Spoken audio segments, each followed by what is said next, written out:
Buongiorno a tutti e bentornati su Focus. Nel video di oggi parliamo di lui, una lente super tele ma ultra compatta e ultra leggera, ovvero il nuovo Canon RF 100-400 f5.6 f8.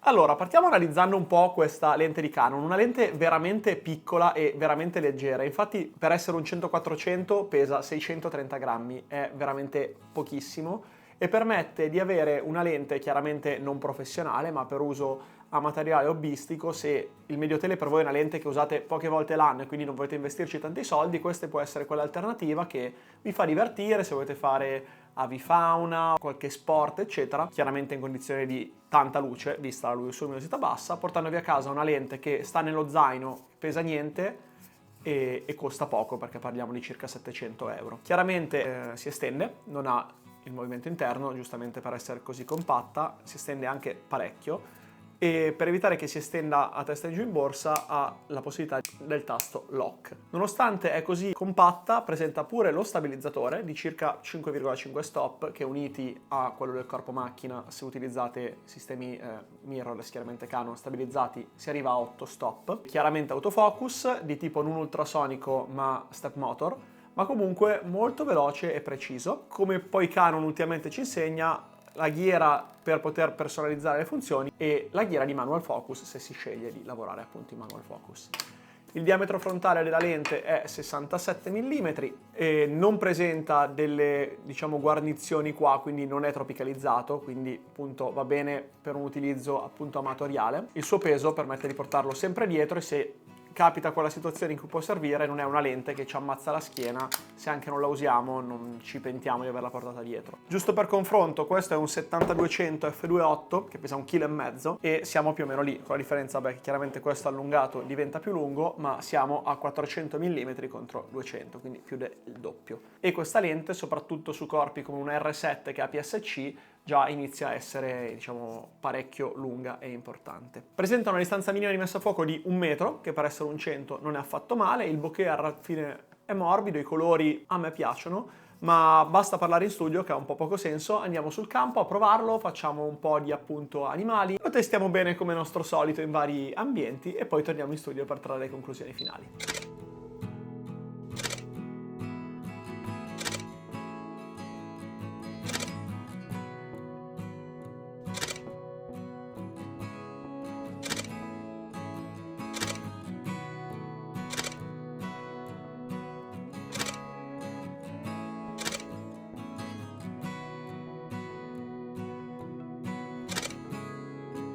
Ma andiamo quindi un po' a analizzare a computer gli scatti di questo 100-400. Partiamo con un ritratto. Qua ci troviamo in Lapponia, sul lago ghiacciato, e c'era una bella luce molto morbida data comunque c'erano le nuvole sopra il lago ghiacciato tutto bianco, quindi un bel riempimento. In questo caso è stata scattata, come possiamo vedere qua, a 156 mm a ISO 1000. Andando a zoomare, comunque, secondo me ha una buona incisione. Ricordiamo che appunto è una lente di fascia abbastanza bassa, non è un serielle. A ISO 1000 si trova già un po' di rumore, l'incisione è normale, non è eccelsa, non è chiaramente un serielle, ma trovo che vista al 100% non zoomata sia un buono scatto. I colori mi sembrano buoni, i contrasti pure, trovo una buona foto.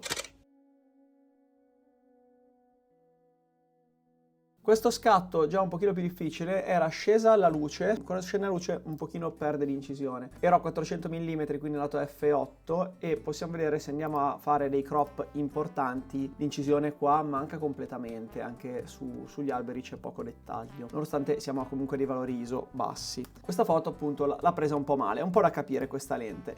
In questa situazione c'era più luce, però ho dovuto scattare a un 500esimo, perché l'uccellino si muoveva molto velocemente, è andato a 6400 ISO. L'immagine chiaramente presenta rumore ISO, l'incisione viene un po' a perdersi, come possiamo vedere qua dall'uccellino. Se fate foto di avifauna, voglio far presente che c'è un ottimo programma che si chiama Topaz IA, intelligenza artificiale, che ha degli algoritmi ottimizzati molto bene, specie sul piumaggio. Ed eccoci qua, possiamo vedere l'uccellino, è una foto diversa, giusto per capire un po' la differenza nell'altra posizione. Il rumore viene tolto e come vedete migliora un po' l'incisione. Appunto, se passiamo al file di Photoshop vedete com'è morbido, ma appunto con vari software si può recuperare, quindi una lente che all'occasione permette avifauna anche in modo normale. Insomma, non ci aspettiamo risultati incredibili, ma ci permette di portare a casa sempre qualcosa. Questa ultima serie di foto invece c'era un'ottima condizione di luce, è uscito il sole, quindi sono potuto stare molto più basse di ISO e anche la lente ha catturato meglio. Se andiamo a fare un crop del 300 come abbiamo fatto prima, vediamo che c'è un'incisione migliore. Non è mai una lama perfetta, ma comunque una foto che si usa tranquillamente, anche se dobbiamo stamparla in grandi dimensioni. Poi vi ricordo che tutti questi test sono fatti con la mia Canon R6 che ha 20 megapixel, quindi probabilmente montato su sensori più risoluti come può essere un R7 per chi fa avifauna e quindi guadagna anche il fattore di crop, che ha già 32 megapixel, probabilmente gestisce meglio questi ingrandimenti. Su 20 megapixel io mi ritengo soddisfatto. Per il peso e la dimensione che ha si porta a casa il risultato tranquillamente, appunto come vediamo con la luce l'incisione è ok, è utilizzabile, il bokeh è morbido, ma il bokeh morbido lo vedevamo anche da qui, che comunque per essere un diaframma solamente a 7 lamelle rimane comunque abbastanza morbido, non troppo brusco, merito anche della focale molto lunga. Testare la stabilizzazione di questa lente, qua la mettiamo a 400 mm, stando noi fermi e semplicemente seguendo il soggetto, e poi dezoomando a 100 mm per far vedere la differenza, e sempre a 100 mm ci avviciniamo al soggetto e invece camminiamo insieme a lui per vedere meglio come lavora lo stabilizzatore di corpo-macchina più lente insieme. Sempre parlando di nitidezza, facciamo anche un test video per far vedere sul piumaggio degli uccellini quanto questa lente incide in video, e devo dire, a mio avviso, mi ha sorpreso più in video che in foto.